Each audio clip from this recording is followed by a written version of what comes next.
विनायक द्विवेदी जी, कानपुर से। श्री हरिवंश महाराज जी।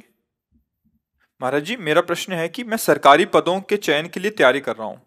काफी समय से तैयारी में लगा हूँ, लेकिन कभी कभी आत्मविश्वास की कमी और दिमाग में ये संशय आ जाता है कि जो मैं कर रहा हूँ वो सही चयन है या फिर इसमें बदलाव करना चाहिए। महाराज जी, इस परिस्थिति में हम मुझे तो क्या करना चाहिए? हम तो सिर्फ प्रिया प्रीतम भजन भगवत प्राप्ति।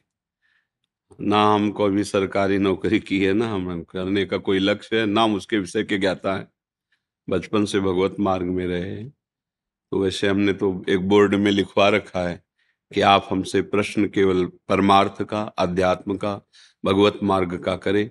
पर उसमें भी जब कोई गृहस्थी में अपनी समस्या का समाधान उसे हम भागवती की, तो हम इतना जरूर कहते हैं, उत्साह संपन्न मदीर्घ सूत्रम क्रिया विधिज्ञम विष्णे सुशक्तम सूरम कृतज्ञम दृढ़ सौहृदं से लक्ष्मी स्वयं याति निवास है। तो जगत की उन्नति के लिए कह रहे हैं ये श्लोक। जगत जागतिक ईश्वरी की प्राप्ति, चाहे नौकरी हो, चाहे व्यापार हो, चाहे किसानी हो, चाहे किसी भी का उत्साह संपन्न, कभी अपना उत्साह टूटने नहीं देना चाहिए। वो तभी नहीं टूटेगा जब भगवान का आश्रय होगा। कर तुम अकर तुम अन्यथा कर तुम सर्व समर्थ मेरे भगवान है। आज मैं यहां हारा हूं तो कल जीत जाऊंगा। उत्साह तभी आपका संपन्न रहेगा जब भगवद आश्रय है। उत्साह संपन्न, हर स्थिति में अपने को कभी निराश नहीं होने देना, कभी टूटने नहीं देना, कभी हारने नहीं देना। क्योंकि कभी संपत्ति का योग होता है, कभी विपत्ति का होता है, कभी अनुकूलता आती, कभी प्रतिकूलता आती, कभी जय आती, कभी पराजय आती है। ये द्वंद्व चलते रहेंगे, चाहे कोई भी हो, सबके जीवन में आते हैं। पर हमें उत्साह संपन्न बनना है। इसके लिए भगवद आश्रय अंदर से चलना चाहिए। हरि शरणम, हे भगवान मैं आपकी शरण में हूं। तभी आप इस लोक में उन्नति प्राप्त कर सकते हैं, उत्साह संपन्न हो सकते हैं। नहीं तो उत्साह विजय में दिखाई देती है, अनुकूलता में दिखाई देती है, हार में कहाँ उत्साह दिखाई, सब निराश हो जाते हैं। लेकिन वही शूरवीर है जो हार में भी निराशा ना आने दे और किसी भी कार्य को आगे के लिए न टाले, दीर्घ सूत्री न बने। इसलिए मदीर्घ सूत्रम अदीर्घ सूत्री, तत्काल जो कार्य हमें कल करने के लिए दिया गया है, भले संपन्न कल हो, लेकिन चिंतन के द्वारा हम पूरा आज ही कर लेते हैं कि ऐसे से ऐसे ऐसे ऐसे करना है। हम कार्य की सफलता का पूरा अपने दिमाग में बैठा लेते हैं चिंतन के द्वारा। जैसे उत्तम रसोईया वही है जो बनाने के पहले दिमाग में बना ले। उत्तम कार्यकर्ता वही है जो कुछ भी कार्य करने के पहले दिमाग में पूरा उसका निश्चय कर ले। ऐसे ही मदीर्घ सूत्रम, किसी कार्य को आगे टाले ना।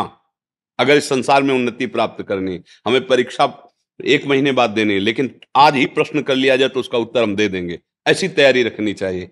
कल के कार्य को आज ही संपन्न करने की वृत्ति रखना है। क्रिया विधिज्ञम, जिस कार्य में लगे उसको विधान से करे, मनमानी नहीं।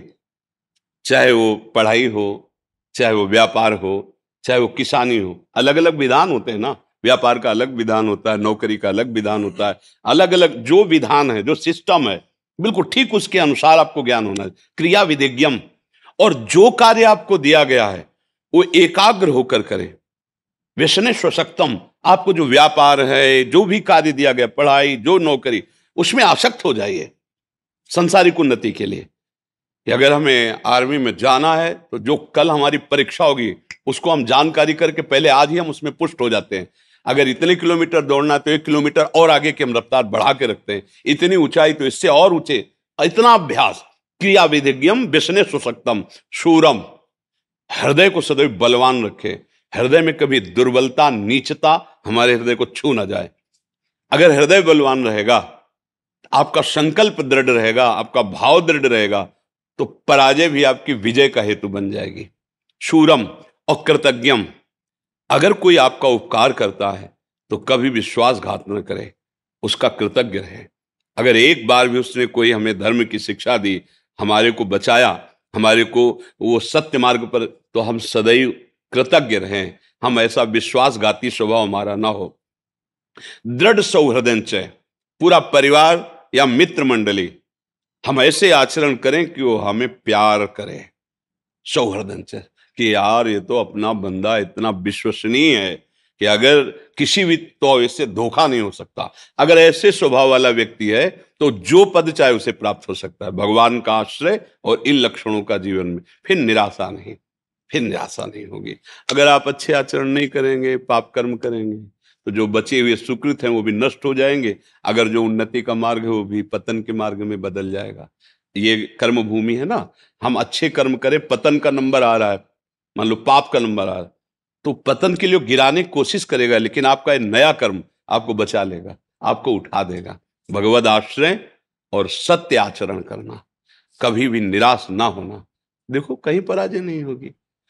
और ये बात अच्छे से समझ लो कि दिन और रात जरूरी है। दिन ही दिन रहे तो ठीक नहीं, रात ही रात रहे तो ठीक। ऐसे इस सृष्टि में दुख और सुख, जय और पराजय, द्वंद्व चलते रहते हैं, इनमें निराश ना होवे। कभी ऐसी भी परिस्थिति आ सकती है कि दुखद ही दुखद वातावरण, फिर भी धैर्य रखे। वो धैर्य वही रख सकता है जो भगवान का आश्रय ले, नाम जप करता है, भगवद आश्रित। इसीलिए कहते चाहे विद्यार्थी हो, चाहे व्यापार हो, करो कुछ भी करो, भगवान का आश्रय ले लो और नाम जप करो, तो तुम्हें बहुत सपोर्ट मिल जाएगा, तुम टूटोगे नहीं। जैसे किसान की खेती नष्ट हो गई, उसने आत्महत्या कर दी, विद्यार्थी फेल हो गया, वो आत्महत्या के लिए तैयार। छोटी छोटी बातों में लोग अपने जीवन को नष्ट कर रहे, क्यों? भरोसा अविनाशी का नहीं है, प्रभु का नहीं है, बुद्धि में अध्यात्म का ज्ञान नहीं है। इसलिए पार्थिव भोगों के नाश होने पर, जिनका नाश होना सत्य है, वो नष्ट होंगे ही, उसमें हम अपने को नष्ट कर देते हैं। अरे आज फेल हो गए तो हम और पढ़ाई करेंगे, आज हमारा फसल नष्ट हो गई तो अगली बार और पैदा करें।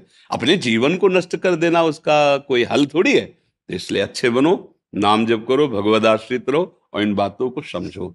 हमारा उद्देश्य आप लोगों से बात करना, भगवान का चिंतन, भगवद वार्ता, सत्य मार्ग में चलना है। तो क्या हमें संसार का तो ये ज्ञान है नहीं, क्योंकि हम गए ही नहीं संसार मार्ग में, बचपन से इधर चले। तो हम शास्त्र के अनुसार तो बोल सकते हैं। अब आप किसी ऐसे विषय संसारी, तो हम गए नहीं, हम उसको जानते ही नहीं, तो कैसे उस विषय पर बोलें जी।